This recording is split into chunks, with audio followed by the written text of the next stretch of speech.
প্রিয় সুধী, যে যেখান থেকে দেখছেন, প্রীতি ও শুভেচ্ছা। আজকে একটি কন্টেম্পোরারি বিষয় নিয়ে কথা বলতে চাই। বিষয়টি কি, আজকে চট্টগ্রাম বন্দরে পাকিস্তান থেকে আসা 2 কন্টেইনার পণ্য, যেগুলো ক্লাসিফাই করা হয়েছিল যে পাখির খাবার, এই পাখির খাবার নিয়ে আসা হয়েছিল পাকিস্তান থেকে। সেই পাখির খাবার চট্টগ্রাম বন্দরে যখন খালাস হচ্ছিল, তখন এই বন্দর কর্তৃপক্ষের কাছে একটি সংবাদ ছিল। সংবাদটি হচ্ছে যে পাকিস্তান থেকে আসা এই পাখির খাবারের সাথে মাদক দ্রব্য রয়েছে, অবৈধ, রপ্তানি করা যায় না, এই রকম পণ্য থাকতে পারে, এটা সন্দেহ হয়েছে বা তারা গোয়েন্দা তথ্য পেয়েছে। তথ্য পাওয়ার পর এই 2টি কন্টেইনারকে খোলা হয়। খোলার পরে দেখা গেল 6 টন পাখির খাবারের সাথে 2 টন পপি সিড পাওয়া গেছে। পপি সিডটা কি আপনারা জানেন যে এটা মূলত পাকিস্তান এবং আফগানিস্তানে উৎপাদন হয়। পপি গাছের বীজ, এটা মাদক দ্রব্য উৎপাদন করে। এটা দিয়ে হেরোইন, মরফিন, আফিম, এইরকম আফিম না, মানে সোজা কথা হচ্ছে উঁচু মানের মাদক দ্রব্য তৈরি হয়, কোকেন তৈরি হয়। সেই জন্য বাংলাদেশে এই পণ্যটি আমদানি নিষিদ্ধ। তো পাকিস্তান থেকে বাংলাদেশে যে পণ্য আসে, এটা নতুন না। আওয়ামী লীগের যুগ, বিএনপির যুগ, সেই সময়ও অল্প বিস্তর পাকিস্তান থেকে কিছু ট্রেড আমাদের সাথে হতো, যেটা খুব নমিনাল। কিন্তু বাংলাদেশে একটি আইন ছিল, বন্দরের একটি আইন ছিল, সরকারের একটি বিধি ছিল। সেই বিধিটি হচ্ছে, পাকিস্তান থেকে যদি কোনো পণ্য আসে, তাহলে সেই পণ্যটি 2 বার পরীক্ষা করা হবে। 2 বার পরীক্ষা করে নিশ্চিত হয়ে তারপরে খালাসের অনুমতি দেওয়া হবে। তো ডক্টর ইউনূস আসার পর, ক্ষমতায় আসার পর, এই মৌলবাদী গোষ্ঠীরা যখন বাংলাদেশের এই সমাজ রাষ্ট্রকে কন্ট্রোল করা শুরু করলো, তখন প্রথম যে পরিপত্রটি জারি হয় ডক্টর ইউনূসের মাধ্যমে, সেটি হচ্ছে যে পাকিস্তান থেকে কোনো পণ্য এখন আসলে সেটিকে আর সিকিউরিটি চেক করতে হবে না। খেয়াল করে দেখেন, ডক্টর ইউনূসের বাপের বাড়ি চিটাগং আর তার দাদার বাড়ি পাকিস্তান। সেই পাকিস্তানের প্রতি যে তার মোহ, সেই পাকিস্তানের প্রতি যে তার আস্থা, সেই আস্থা বলে তিনি প্রথম ফরমানটি জারি করলেন যে চট্টগ্রাম বন্দরে আসা পাকিস্তানি কোনো জাহাজকে আর পরীক্ষা করতে হবে না, মানে ডাবল চেকের বিধানটি উঠিয়ে দেওয়া হলো। উঠিয়ে দেওয়ার পরে আমরা প্রতিবাদ করেছিলাম, অনেকে প্রতিবাদ করছে। এর প্রতিবাদ করার পিছনের কারণগুলো আপনাকে বলি।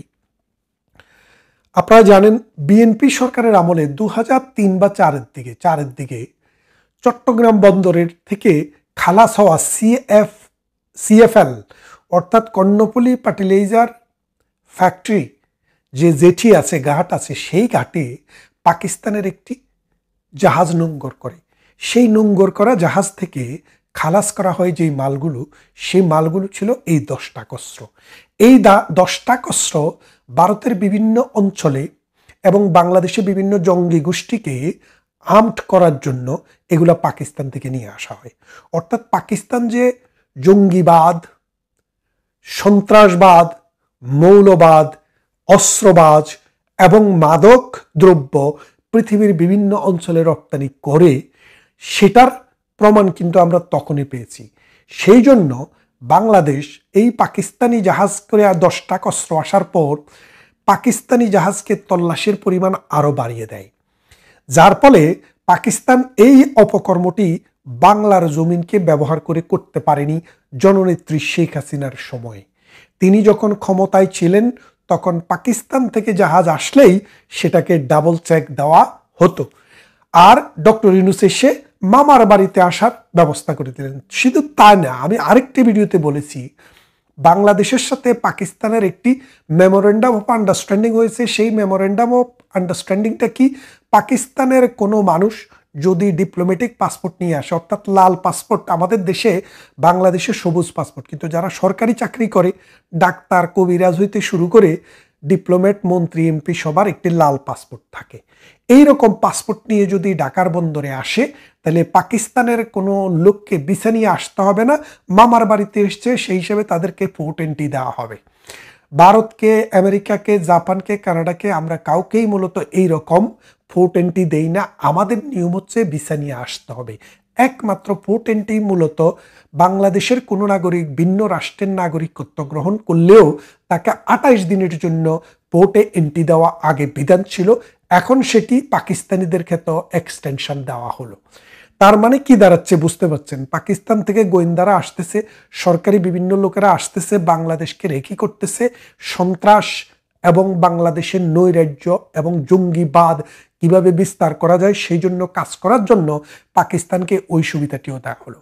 এখন যে কথাটিতে ছিলাম যে বাংলাদেশে গতকাল বন্দরে যে চালানটি এসেছে, এই চালানটিতে 8 টন, 8 টনের মধ্যে 6 টন হচ্ছে পাখির খাবার আর 2 টন হচ্ছে এই পপি সিড, পপি গাছের বীজ, যেটা দিয়ে হেরোইন, কোকেন এগুলো উৎপাদন হয়। বাংলাদেশের আইনে এইটাকে ক্লাসিফাই করা আছে মাদক দ্রব্য হিসাবে। এটা আমদানি করা অথবা রপ্তানি করা অথবা গ্রহণ করা আইনত ক্রিমিনাল অফেন্স, নিষিদ্ধ। সেই কাজটাই এই চট্টগ্রাম বন্দরকে ব্যবহার করে আজকে সংগঠিত হলো। আমরা যে বলেছি, আপনারা অনেকেই মনে করেছিলেন যে আমরা যাকে দেখতে নারী তার চলন বাঁকা, পাকিস্তানকে আমরা দেখতে পারি না তাই পাকিস্তানের দোষ ধরি। কিন্তু এই ভারত থেকে আজকে এত বছরে যে এই প্রোডাক্টগুলো আসতেছে, এই রকম কিন্তু ঘটনা বন্দরে ব্যবহার করে হয়নি। হ্যাঁ, ভারত থেকেও পেনসিডিলের মতো মাদক, ইয়াবার মতো মাদক আসে, তবে সেটা ভারত এবং মিয়ানমার দুই জায়গা থেকেই আসে। এগুলো চোরা কারবারি, ট্রেডিশনালি শত শত বছর থেকে এইসব চলে আসছে সীমান্তে। কিন্তু আন্তর্জাতিক লাইনকে ব্যবহার করে, ওশান লাইনকে ব্যবহার করে বাংলাদেশে এই রকমের মাদক দ্রব্য বৃহৎ আকারে চালান করার যে নমুনা, এটা কিন্তু মূলত পাকিস্তানি করে। আমি 10টা কষ্টের কথা বললাম। তাহলে দেখেন, বাংলাদেশটাকে জামাতি কায়দায় যে অশান্ত করার জন্য, এই দেশের যে ডিজাইন আছে সেই ডিজাইনটাকে ধ্বংস করে দেওয়ার জন্য, এই দেশটাকে মাদক দ্রব্য দিয়ে সয়লাভ করে দেওয়ার জন্য পাকিস্তানি যে চক্রান্ত, সেই চক্রান্তের একটি নমুনা উদ্ঘাটিত হলো।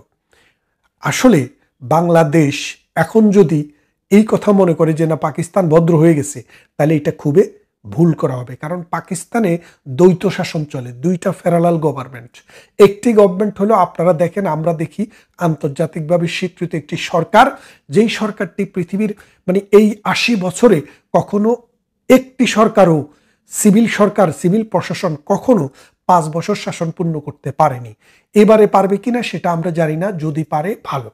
কিন্তু আরেকটি সরকার হচ্ছে আর্মি সরকার। আপনি জানেন আমেরিকাতে রাষ্ট্রপ্রধান এবং আর্মি প্রধানকে, সরকার প্রধান এবং আর্মি প্রধানকে একসাথে অভিবাদন জানানো হয়েছে। তার মানেটা বুঝছেন?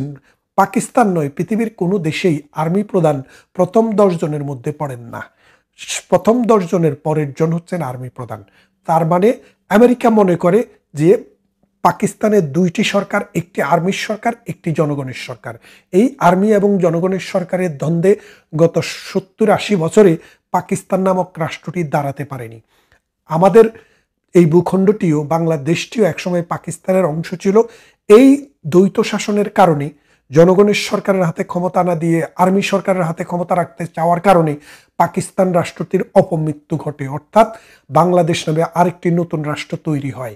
এখন বেলুচিস্তানে যুদ্ধ চলছে, লং টাইম ধরে যুদ্ধ চলছে। একদিন এই বেলুচিস্তানও ভেঙে যাবে, পাকিস্তান আরেকটি ভার ভাঙবে। কারণ কি, পাকিস্তানের যে শাসক, এই শাসন তো মানুষের শাসন না, এটা হচ্ছে আজগুবি একটা শাসন, যে একদিকে সরকার দেশ চালায়, আরেকদিকে আর্মি দেশ চালায়। এই দুইটা কারণে পাকিস্তান কখনো সিভিল প্রশাসন শক্তিশালীভাবে গড়ে ওঠেনি। আপনারা অনেকে বলে থাকেন পাকিস্তানের সুপ্রিম কোর্ট খুব স্বাধীন ও মুক্তমক। আসলে পাকিস্তানের সুপ্রিম কোর্ট আর্মি সম্পর্কে কোনো রুলিং দেওয়ার ক্ষমতাই রাখে না। যখনই আর্মি যেটা চায় সেই অর্ডারটাই সুপ্রিম কোর্ট দিয়ে করিয়ে নিতে পারে। তাই পাকিস্তানের বিচার ব্যবস্থা সম্পর্কে আপনারা বড় বড় কথা বললেও আমি কখনো পাকিস্তানকে সিভিল প্রশাসন অর্থাৎ সভ্য মানুষের রাষ্ট্র এবং সরকার পরিচালনা হিসেবে আমি দেখি না। সেখানে ফতোয়া যখন দেওয়া হয়, ফতোয়ার বিরুদ্ধে সুপ্রিম কোর্ট কিন্তু কিছু বলে না। সেখানে যখন মানুষকে ধর্মের নামে হত্যা করা হয়, সুপ্রিম কোর্ট কোনো রুলিং দেয় না। হ্যাঁ, মাঝে মাঝে দু একটা সরকারের বিরুদ্ধে কিন্তু কিছু কিছু ডিসিশন দেয়। কেন সরকারের বিরুদ্ধে সুপ্রিম কোর্ট ডিসিশন দিতে পারে সেটার একটা কারণ আছে। সেই কারণটা হচ্ছে, যেহেতু পাকিস্তানের দুইটি সরকার, অর্থাৎ দ্বৈত শাসন চলে, কোনো কোনো বিষয়ে আছে সরকার চায় কিন্তু আর্মি চায় না, আবার আর্মি চায় সরকার চায় না। পাকিস্তানের যে সুপ্রিম কোর্ট, এটি সব সময় আর্মি কেন্দ্রিক, অর্থাৎ আর্মি যেটা চায়, সরকার যদি তার বিরুদ্ধে কিছু করে, তখন সরকারের বিরুদ্ধে একটি রুলিং দিয়ে পৃথিবীকে দেখায়, দেশকে দেখায় যে পাকিস্তানের মানে বিচার ব্যবস্থা খুবই স্বাধীন। সরকারের বিরুদ্ধে পর্যন্ত তারা রুলিং দেয়। আসলে একটি সরকারের বিরুদ্ধে দেয়, আরেকটি সরকারের বিরুদ্ধে নয়। এই বিষয়টি অনেক পণ্ডিত, আমি দেখেছি বহু পণ্ডিতকে আমাদের ইউটিউবে কথা বলেন, বিবৃতি দেন, বক্তৃতা করেন, কন্টেন্ট ক্রিয়েট করেন, তাদের অনেককেই বলতে শুনেছি পাকিস্তানের সুপ্রিম কোর্ট অনেক স্বাধীন। কিন্তু এই স্বাধীনতার এই রহস্যটুকু যদি আপনি একটু গভীরভাবে অ্যানালাইসিস করেন, তাইলে বুঝবেন এটা স্বাধীন নয়, এটা হচ্ছে জনগণের সরকার থেকে স্বাধীন আর আর্মি সরকারের কাছে পরাধীন।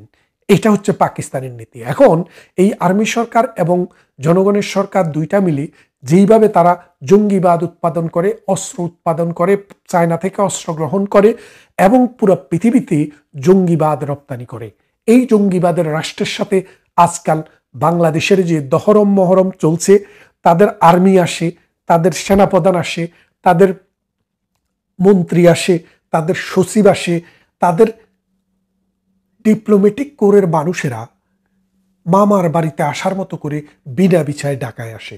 এইভাবে আস্তে আস্তে বাংলাদেশটাকে আস্তে আস্তে একটা মিলিটেন্ট রাষ্ট্রে পরিণত করার চেষ্টা করা হচ্ছে এবং এই জামাতে ইসলামীকে বেস করে, জামাতে ইসলামীকে দিয়ে বাংলাদেশকে অশান্ত করে একটা তেহরিকে তালেবানের মতো গোষ্ঠী এই বাংলাদেশেও সৃষ্টি করতে চায়। আপনারা জানেন, তত্ত্বাবধায়ক সরকার যদি হতো তাহলে সকল দলের প্রতি এক সমান আচরণ করত। কিন্তু আজকের সরকার হচ্ছে একটা মৌলবাদীদের সমর্থিত এবং বিচ্ছিন্নতাবাদী সমর্থিত একটি সরকার, যার কারণে এই সরকার সবার প্রতি সুবিচার করতে পারছে না এবং এর ফলে পাকিস্তানপন্থী যেসব ন্যারেটিভ আছে, আফগানপন্থী যেসব ন্যারেটিভ আছে, তাদের কাছে তারা বন্দী হয়ে পড়েছে। মসজিদ ভাঙা হচ্ছে মন্দির, ভাঙা হচ্ছে অসংখ্য পীর ফকিরের মাজার। কেন? কারণ এই পীর ফকিররা আধ্যাত্মিকতা চড়ায়, বুদ্ধিভিত্তিক চিন্তার বিকাশ ঘটায়, মানুষের মধ্যে ভিন্ন মত এবং পথ সৃষ্টিতে সহযোগিতা করে। কিন্তু এই সরকার চায় শুধু মৌলবাদী চিন্তায় এই দেশটি চলুক।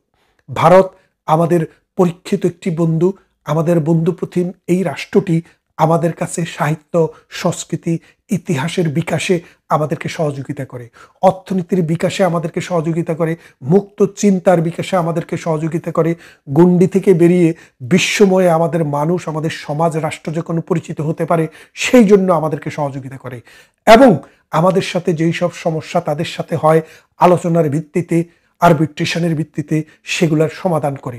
কিন্তু পাকিস্তান সেই লাইনের নয়। এখন এই ভারতকে বাংলাদেশে ভিলেন তৈরি করে বাংলাদেশের মানুষের কাছে ভারতকে একটি শত্রু রাষ্ট্র চিহ্নিত করার জন্য দীর্ঘদিন থেকে সংগ্রাম করছিল তারা। সেই সংগ্রামে তারা এখন জয়ী, কিন্তু তারা জিতে গেছে, হেরে গেছে বাংলাদেশ, অসাম্প্রদায়িক চেতনা, মুক্তিযুদ্ধের চেতনা। আমরা বিশ্বাস করি আমাদের সকলের সম্মিলিত চেষ্টায় এই পাকিস্তানি জঙ্গি ধারাকে আমরা বন্ধ করব, এই অস্ত্র আশাকে আমরা বন্ধ করব। পাকিস্তানি নাগরিকদেরকে ভিসা নিয়ে আসতে হবে, সরকারকে এই কথাটি আমরা জানিয়ে দিতে চাই এবং পাকিস্তান থেকে যে জাহাজ বাংলার বন্দরে ভিড়বে, সেই জাহাজকে আগে যেভাবে 2 বার তল্লাশির নিয়ম ছিল, সেই জায়গায় আবার ফিরিয়ে নিতে হবে। এই ঘটনাটি ছোট হতে পারে, 2 টন পপি সিড হতে পারে, কিন্তু এটি দিয়ে আমরা ওই যে বলে না, একটি পাতিলের সব ভাত টিপে দেখতে হয় না, একটি ভাত টিপার পর আমরা বুঝতে পারি বাকি ভাতগুলোর অবস্থা কি। আসুন পাকিস্তানের এই মৌলবাদ উৎপাদন, এই জঙ্গিবাদ রপ্তানি, এই অস্ত্র রপ্তানি এবং এই মাদক রপ্তানি করে বাংলাদেশের সমাজকে যারা ধ্বংস করে দিতে চায় তাদেরকে রুখে দাঁড়াই এবং একটি সুন্দর সুষ্ঠু সমাজ বিনির্মাণে সামনের দিকে এই জাতিকে আমাদের শিক্ষা, আমাদের সংস্কৃতি, আমাদের ইতিহাস, আমাদের মুক্তিযুদ্ধ, অসাম্প্রদায়িক চেতনা এবং গণতান্ত্রিক ধারাকে সামনের দিকে নিয়ে যাওয়ার জন্য সবাই একসাথে কাজ করি। ভালো থাকবেন। কথা হবে অন্য কোনো ভিডিওতে, অন্য কোনো দিন।